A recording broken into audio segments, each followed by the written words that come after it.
The more I've learned about Zionist Israel, the more parallels I've seen between it and World War II Germany. So in this video, I'll be going over those parallels that I've discovered between Israel and Germany. First off, we have the Prime Minister of Israel tweeting out that Israelis are the children of light in a struggle against the children of darkness, which is almost word for what German soldiers were taught to believe.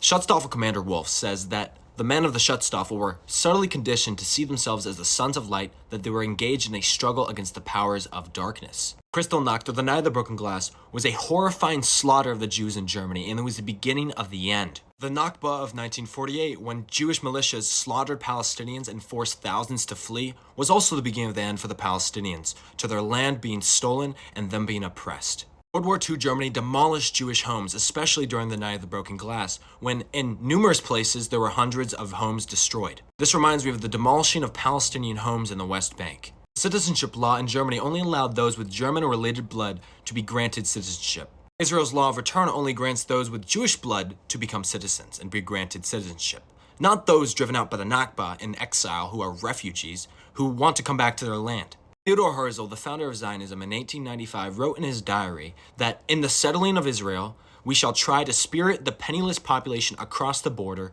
while denying it employment in our country.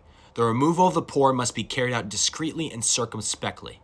We are not going to sell them anything. Basically, the original plan was to expel the Palestinians by not giving them business in their own land, which is similar to Germans boycotting Jewish businesses and not giving them any business in Germany. The law for the defense of German blood and honor forbade marriage between Jews and non-Jewish German citizens. In March of last year, Israel passed a similar law denying naturalization to Palestinians from occupied West Bank or Gaza married to Israeli citizens, which forced thousands of Palestinian families to either emigrate or live apart. Testimonies from World War II show that the German people knew what was going on and what they were doing to the Jews, but they kind of ignored it and tried not to talk about it. Israel has what's nicknamed the Nakba law, which penalizes those who speak about the Nakba. In 2009, they removed the word Nakba from a school textbook meant for young Arab children. Quite literally, the erasure of history. The Jewish ghettos created by Germany to, quote, protect the civilian population is very reminiscent of the Gaza Strip and the West Bank. These ghettos were shut in by walls, fences, and barbed wire.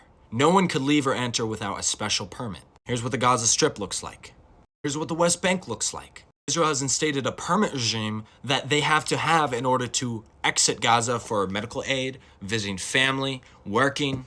Everybody needs it to do anything they want. The Jewish state bill allows for the establishment of segregated towns, which they can restrict to people of a certain religious group, you know who that's going to be, and of a certain nationality, you know who that's going to be. On November 28th of 1944, the Reich Ministry of Interior restricted the freedom of movement of Jews. Again, we can look at the West Bank, we can look at the Gaza Strip. The West Bank residents have to go through checkpoints and border walls and pass clearances. They have a segregated road system. When illegal settlements are built on their land, they're said, you can't go near those settlements. We're protecting the safety of them. Which is why the West Bank is considered to be fragmented, because Palestinians are banned from going in places near Israeli settlements. Germany had a law that banned the Jewish people from farming. Under the permit regime, many Palestinian farmers can't access their own land because they've made it so difficult for them to get the necessary permits to go work on land that they own. The Human Rights Watch director said that the purpose is to isolate Palestinians from their lands. These are Palestinians and these are Jews. You can see the resemblance between what's happening to both of these groups. I know some people may think that's unrealistic to compare Germany to Israel because of what has happened between those two groups. What you have to understand is that during that time in Germany, they had a far-right government that supported nationalism and a ethno-state of a standard of Aryans. And today in Israel, their far-right government that supports nationalism wants to establish an ethno-state of Zionist Jews. They're both on the same exact side of the political spectrum, only the standard has changed between the two. One more thing I want to say. Just because a people was oppressed does not mean that they are barred from becoming oppressors in the future. One historical example of this is that in colonial America, the colonies were being oppressed by a tyrannical British Empire. When they freed themselves from British tyranny through the Revolutionary War, they turned around and genocided the Native Americans. These were a group of people who were oppressed by a tyrannical government, and they literally turned around from facing the sea to facing the westward coast of America and genocided the people living there. I hope that in this video I was able to show you guys some of these parallels and that you guys were able to see them too. But that's all for this video. Please share, favorite, repost, and press the copy the link button a bunch of times because it counts as a share and you don't gotta send it to anybody. But that's all for this video. Free Palestine.